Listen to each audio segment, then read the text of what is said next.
નમસ્કાર મિત્રો, હું છું કીર્તન મહેતા અને આપ જોઈ રહ્યા છો ArtistisMad YouTube ચેનલ।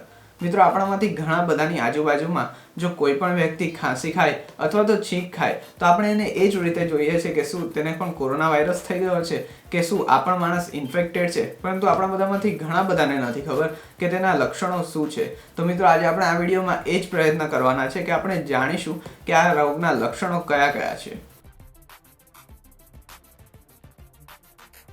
હવે આમ જોવા જઈએ તો આપણી આજુબાજુ જેને પણ આના લક્ષણો દેખાય છે તેને સેલ્ફ આઇસોલેશનમાં રહેવાનું કહે છે। એટલે કે મિત્રો, પોતે જો વ્યક્તિ એકલો રહેતો હોય તો 7 દિવસ સુધી તેણે ઘરમાં રહેવાનું, અને જો એ કોઈની સાથે રહેતો હોય એટલે કે એના પરિવારજનો સાથે તો તેને ઘરમાં 14 દિવસ સુધી રહેવાનું એવું કહી દેવામાં આવે છે। પણ મિત્રો, આ તો થઈ સામાન્ય વાત એટલે કે આઇસોલેશનની વાત, કે જેને ખબર છે કે આ વ્યક્તિને તેના રોગના લક્ષણો દેખાયા છે તે વ્યક્તિ માટેની વાત। પરંતુ હવે આપણે વાત એ કરવાની છે કે આમાં લક્ષણો કઈ રીતે ઓળખવા, કે આ લક્ષણ આ વાયરસના જ છે કે પછી આ નોર્મલ તાવ કે પછી નોર્મલ શરદી છે। હવે મિત્રો, આમ જોવા જઈએ તો કોરોનાના બે મહત્વના લક્ષણ જે સૌથી પહેલા દેખાય છે તે છે ખાંસી અને તાવ। મિત્રો, ખાંસી એટલે કે એકદમ સૂકી ખાંસી કે જેમાં કફ ના હોય। જો આ બે લક્ષણ તમને દેખાય તો તમારે થોડું સાવધાન થવાની જરૂર છે।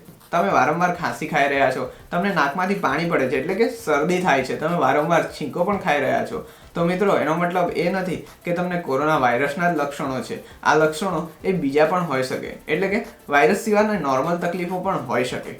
તો મિત્રો, હવે આપણે એ જોઈ લઈએ કે આપણા શરીરમાં જો આ કોરોના વાયરસના લક્ષણો દેખાય છે એવું તમને લાગે છે, અને જો તમને તાવ છે, શરદી પણ છે અથવા તો ખાંસી પણ છે, તો મિત્રો આપણને જે તાવ છે એ તાવ એ કેટલા ફેરેનહીટ અથવા તો સેલ્સિયસનો હોવો જોઈએ, અને શું તમને ખાંસી છે તો એ કયા પ્રકારની ખાંસી હોવી જોઈએ એ પણ જાણી લઈએ। હવે જો તમે ખાંસી ખાઓ છો તો એ ખાંસી તમને સૂકી ખાંસી હોવી જોઈએ, એટલે કે તમને કોઈ પણ પ્રકારનો કફ નથી આવતો, એટલે કે કોઈ ચીકણો પદાર્થ તમારી ખાંસીમાંથી બહાર નથી નીકળતો। અને મિત્રો, એ જે ખાંસી ખાઓ છો તે તમને વારંવાર થાય છે, તેને લીધે તમને ગળું પણ દુખે છે, એટલે કે ગળામાં કંઈક અટવાય છે એવું લાગે છે, અને જેથી તમને એમ થાય છે કે હું કોઈ કોગળા કરી લઉં કાં તો ગળું સાફ કરી લઉં તો મને સારું અનુભવાશે। તો મિત્રો, આ એક ખાંસીનો પ્રકાર થયો। હવે તાવ માટે જોવા જઈએ તો તમને ખબર પડશે જ કે મારું શરીર એ મને ગરમ જણાય છે, અથવા તો કોઈ તમને અડે તો તમને ખબર પડશે કે તમારું શરીર નોર્મલ ટેમ્પરેચર કરતાં ગરમ છે। આમ નોર્મલ જોવા જઈએ તો શરીરનું તાપમાન એ 37.8 અંશ સેલ્સિયસ અથવા તો 100 અંશ ફેરેનહીટથી વધારે હોય તો સમજવું કે તમને તાવ છે। અને મિત્રો, જો તાવ હોય તો તમને છાતી અને વાસામાં એટલે કે પીઠમાં પણ ગરમાટો અનુભવાશે।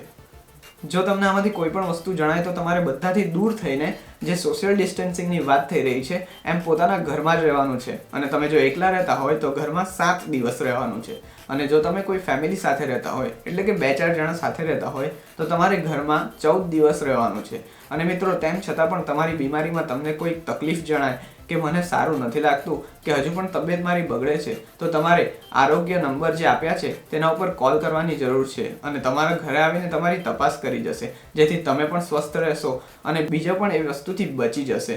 અને જો તમે સ્વસ્થ છો તો મહેરબાની કરીને તમે ઘરે જ રહો। મિત્રો, અત્યારે ઘરે રહેવામાં જ સૌથી વધારે આપણે સ્વસ્થ રહી શકશું। તો મિત્રો, બસ આ જ હતી આજની માહિતી। આશા રાખું છું કે આજનો વિડીયો આપને ગમ્યો હશે। જો વિડીયો ગમ્યો હોય તો વિડીયોને લાઇક કરો। જો આપને અમને કંઈક જણાવવું છે તો કોમેન્ટમાં જણાવો। તમને કંઈક પ્રશ્ન છે તો એ પણ અમને કોમેન્ટમાં જરૂરથી જણાવો, જેથી અમે તેનો જવાબ આપી શકીએ। અને મિત્રો, બસ મળીએ આવતા વિડીયોમાં। ત્યાં સુધી ગુડ બાય, ટેક કેર, જય હિન્દ।